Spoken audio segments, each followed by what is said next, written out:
Bonjour et bienvenue dans une nouvelle vidéo de Value Chain. Aujourd'hui, nous allons parler de la chute des masques. La chute des crypto-monnaies a atteint presque les moins 40%. Un peu moins de 900 milliards de dollars se sont évaporés durant les 12 derniers mois. Une chute de 2200 milliards de dollars a une valeur aujourd'hui proche des 1300 milliards de dollars. Durant 12 mois. Pour certains, c'est le Bitcoin qui a entraîné dans sa chute les autres crypto-monnaies. Pour d'autres, c'est la chute des crypto-monnaies qui l'a entraîné avec elle. Le résultat reste le même. Bitcoin, lui aussi, il a perdu à peu près moins 35,5% de sa capitalisation boursière. J'attire votre attention d'abord que Bitcoin reste encore dominant parmi toutes les crypto-monnaies.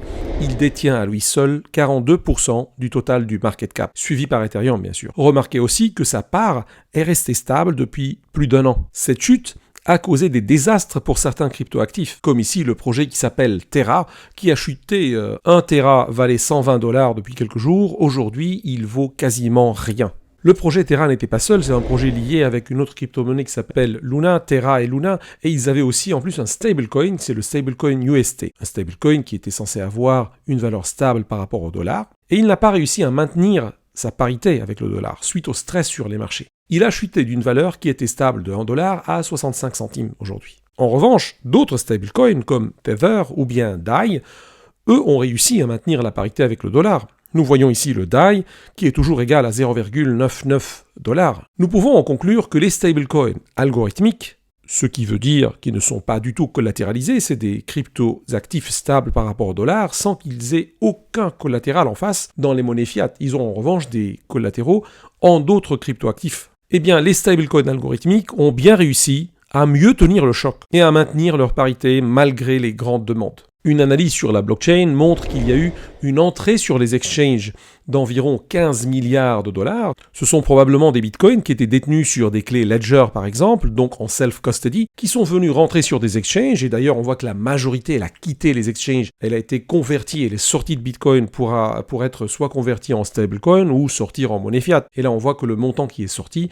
c'est à peu près 13,6 milliards de dollars que dans les 7 derniers jours. Pour bien comprendre la valeur du marché du Bitcoin d'aujourd'hui, en réalité, elle n'est constituée que de 3% de la masse crypto-monétaire en Bitcoin, qui est aujourd'hui d'environ 19 millions d'unités en circulation. Ce qui veut aussi dire que 94% des porteurs de Bitcoin ont préféré HODL, qui n'est rien qu'un jeu de mots de hold. Ils ont souhaité garder comme réserve de valeur leur Bitcoin sur une durée au moins de 12 mois, si c'est pas plus. Cette information seule sur le marché donne une perspective du potentiel fort pour la valorisation des crypto-monnaies et surtout Bitcoin. Ils ont décidé de ne pas vendre malgré la crise. Et c'est ce qu'on appelle en général une main forte. Mais alors, d'où vient cette chute et quelles sont ses raisons ?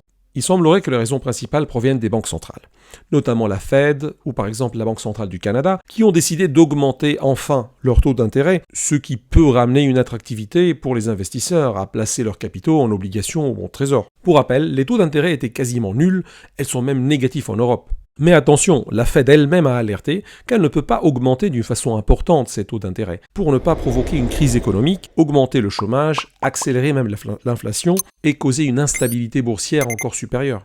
Pour cela, les banques centrales augmentent très graduellement et faiblement leur taux d'intérêt. Par exemple, au Canada, le taux d'intérêt de la banque centrale était de 0,25%, donc quasiment nul, et elle a commencé à les augmenter chaque semaine d'un demi%.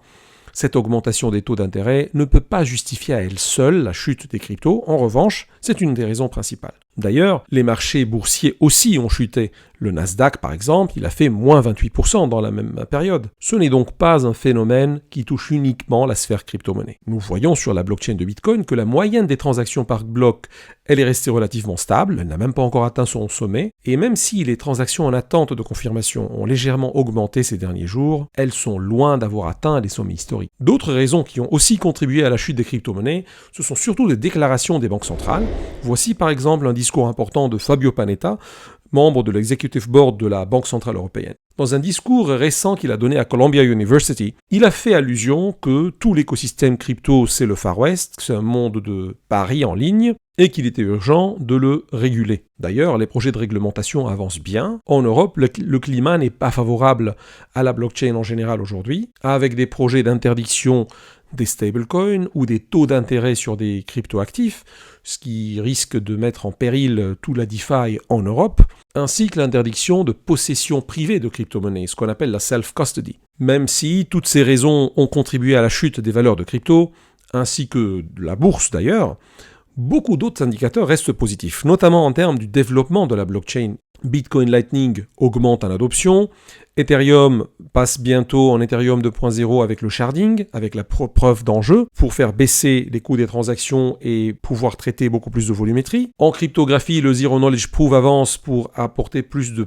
privacy, anonymat sur les blockchains. D'ailleurs, je vous invite à aller voir ma vidéo sur Zcash. Je vous mettrai le lien en descriptif. Il y a plein d'autres signaux fondamentaux qui sont très positifs dans l'écosystème de la blockchain et des cryptos. C'est peut-être une correction qui est nécessaire, mais en revanche, la majorité des indicateurs restent très positifs. D'ailleurs, le président du Salvador, Nayib Bukele, a annoncé récemment dans un tweet avoir acheté 500 bitcoins pour augmenter le stock de bitcoins de son pays, qui dépasse désormais les 2300 bitcoins. D'autres grandes corporates continuent d'acheter continuellement aussi, et donc de détenir des bitcoins dans leur trésorerie, toujours pour lutter contre l'inflation. Le Salvador a même un très grand projet autour de l'adoption de bitcoin, non seulement comme monnaie légale, mais en plus en construction d'une cité bitcoin, la Bitcoin City, malgré toute la pression du FMI d'abandonner bitcoin comme monnaie encore légale. Les crypto-monnaies sont là pour durer, et la révolution blockchain ne fait que commencer.